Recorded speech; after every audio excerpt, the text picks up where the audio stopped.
So this right here is my Husqvarna Z454 54-inch mower.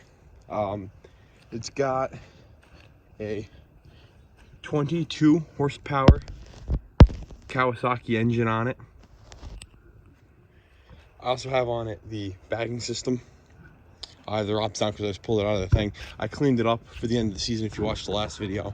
But this is the bagging system on it. It's got one fuel tank, and if I turn the key on here, it has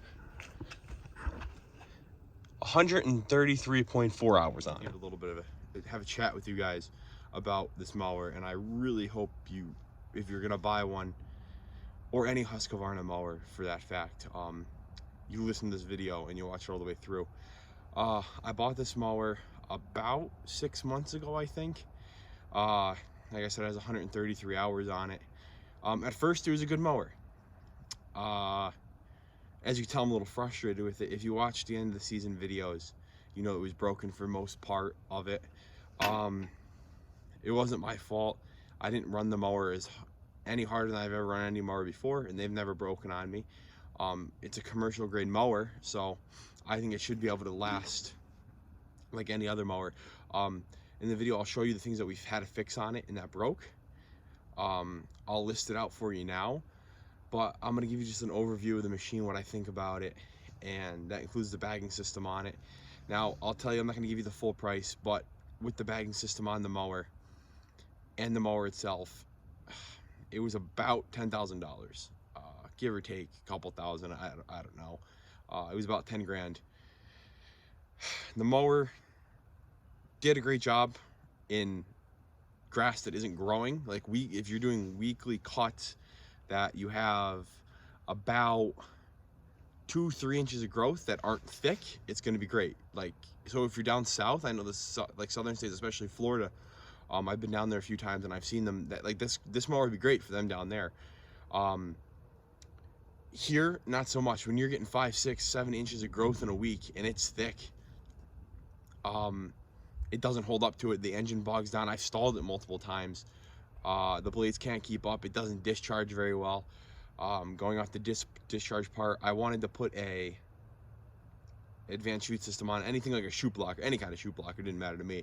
You can't, because the deck is curved, the discharge chute's curved. With the bagging system, unless it's dry grass or any kind of clippings that you're trying to bag, it won't bag it. It'll clog.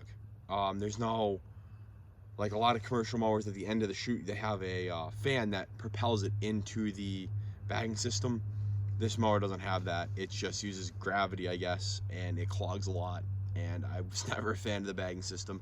When it worked phenomenal. Now I'll show you my yard and my neighbor's yard that I've done with it at the bagging system. Fall cleanups, like if I didn't have the bagging system, I would have been in a bad place. But I did have the bagging system, and it works great when it works. So that way, I'd always do fall cleanups, or if I was bagging yards in the afternoon when everything had a time to dry. If you're doing it in the morning dew, it's not going to work. The mower itself, I think there's actually something wrong with the hydrostats on it. On hills, I've taken 0 turns on hills before. This one can't handle hills at all. You will slide. I've slid, I've hit trees, I've almost rolled it. It's a very dangerous mower, and to get the feel for it is very hard.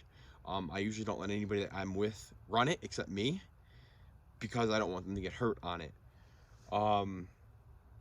So going back to that, right now it's hot wired. I don't know, the plug's down here. I'll show you that. I don't even know how it starts. The wire fell out, so I don't know why it's starting, or the brakes are releasing on it. But I've had deck, the metal rods that hold the deck up and pick it up and down. There's 4 spots that do it. Break. I had one of those break on me in the field. I had to fix it. It's still not fixed right. We fixed it. I've had a front guide bracket that holds the deck to the machine on the front. Break. That one broke too. It cut holes in turf. It wasn't good. I left a big mess in somebody's yard before I realized what happened. I had to fix it. Caused me hassle, time, headache. You can't even see it from up here, so there's no way I could have saw it when it happened. It happened a few times. I fixed it. The deck, underneath the deck, one of the bolts that hold the blades into the spindle stripped on it for some reason. So that bolt can only be put into that specific spindle because the spindle's messed up on it, and they won't go in any other time. I've had some problems. The blades came loose on me. We fixed that with putting Loctite on them every time we change them, so that helped. Like I said, hills, not good for this zero turn at all. Now, zero turns in general aren't good on hills, but this one in particular. It's a comfortable enough ride to get work done on. When you're cutting large acre properties with it, it does get a little uncomfortable, but hey, I mean, it's for the price range of it, it is good. Now, people might ask if I'd ever buy this again. It depends on the situation. Would I ever buy another one? No, not at all. I wouldn't buy another Husqvarna mower. I'm just being honest. Now, don't get me wrong, their handheld stuff, I love it. I have their trimmers. I just bought a new backpack blower, if you saw that video. I'm buying more trimmers. I'm buying more backpack blowers. I'm switching away from Stihl. I love their handheld stuff. Great. Their stuff's great. It's a great price. It holds up just as good as anything else. And I love it. I would never use any other handhelds. And I mean, maybe in the years prior to this, if I make this 5 years on the road, I might switch, but I don't know. I love their handheld stuff. So I'm not bashing Husqvarna as a company. I'm bashing them as zero turn. It's a good starter zero turn. For the price and the incentives that Husqvarna offers, they know how to sell them. Now, they're not made. Now, this is like, I think they have about 6 zero turns in their commercial lineup. This is like their second to worst. I've ran their top one and I've ran their stand-on, completely different feel than this. So this is going for the Z454. I wouldn't buy another Husqvarna though. I'm just being honest. I have another mower ordered. It'll be here in the spring of next year. You all will see that when I go to get it. It's coming from the same place that this one came from. Great dealer. They are great people to work with. That's why I buy everything from them. They're 40 minutes from my house, so it's not close, but I'm willing to go there to buy this. Other things with the zero turn, I mean, the bagging system it works sometimes it doesn't. I mean, I honestly think this mower is cheaply made. It didn't hold up to what I was doing with it, and I wasn't abusing it. This is how I run equipment, and I run the equipment the same way I run the Massey Ferguson. I ran it the same way I ran this John Deere that's sitting next to me. Same way I run our Cub Cadet that's up at our other property that I use to cut the woods with. They don't have a problem. This is 15 years old. This thing's beat to hell, and it still works perfectly fine. If I were to turn it on right now, it would turn over, and I'd cut stuff with like I did 2 weeks ago. This one, I had no faith in. I wasn't sure if it would start every single time.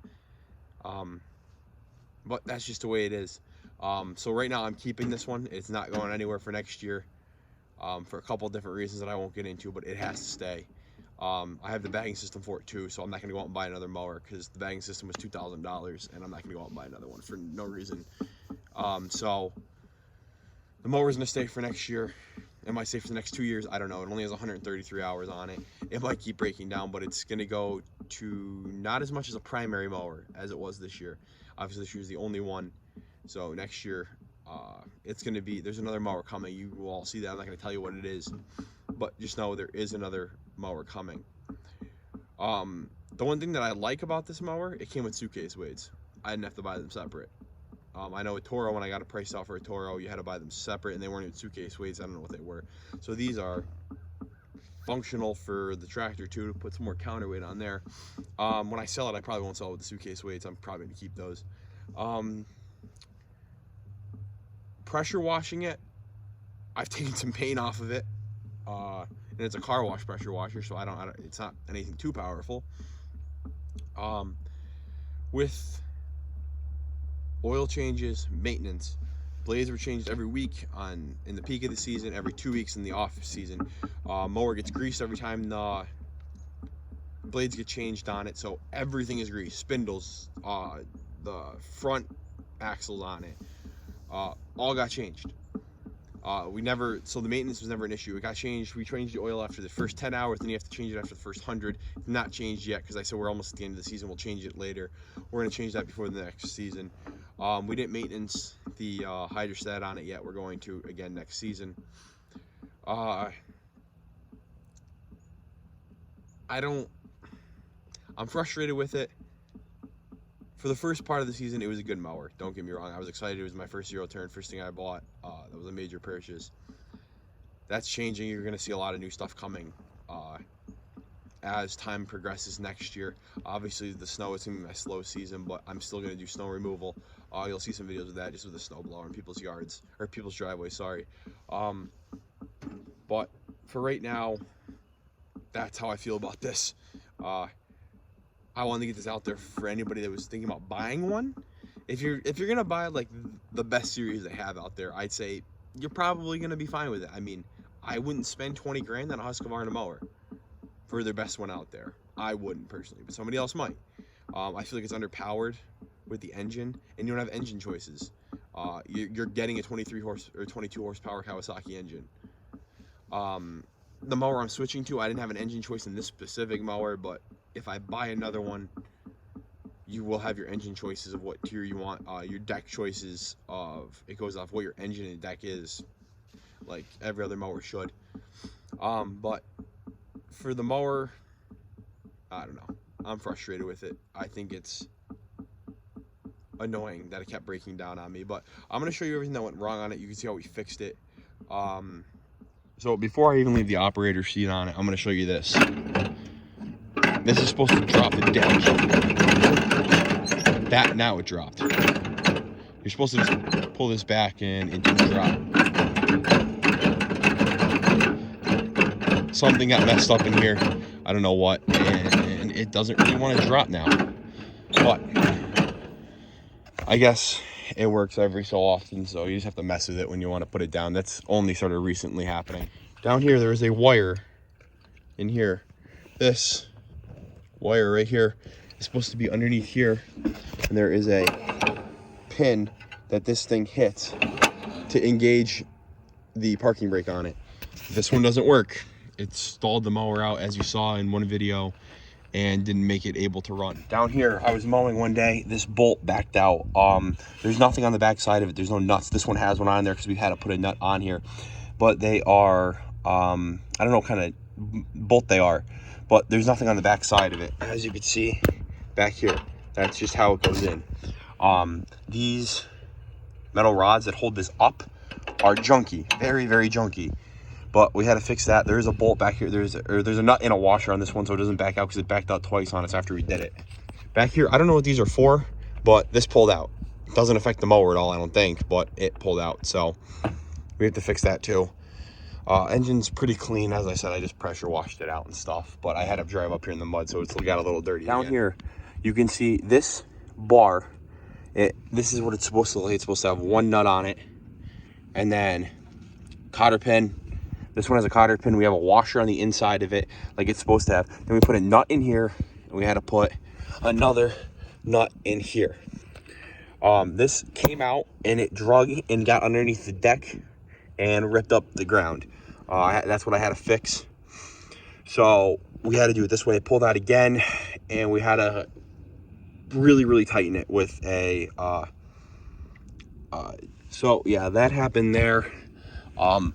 For the deck and everything, this is what I mean by the bagging system. It's not, it just goes up by itself like that. So that's the bagging system. That's my overall opinion on the mower. Not bad, not great though. So would I buy it again if I was in the same situation? Yeah, I would, knowing what I know now. It was a good starter mower. That's how I feel about them. Like I said, another mower coming, hopefully a little better, hopefully a lot better actually, because I'm paying a lot of money for it. But yeah, so that's all I have to say about this mower. Watch this before you buy it if you're gonna buy it. And I appreciate you guys for watching, and this should be the last thing for the lawn season of 22. We've been done for about a week here, and it finally just got above freezing today for the first time, excuse me, in a while. So anyway, thank you for watching. Comment, subscribe on the video, and I will see you probably again in snow.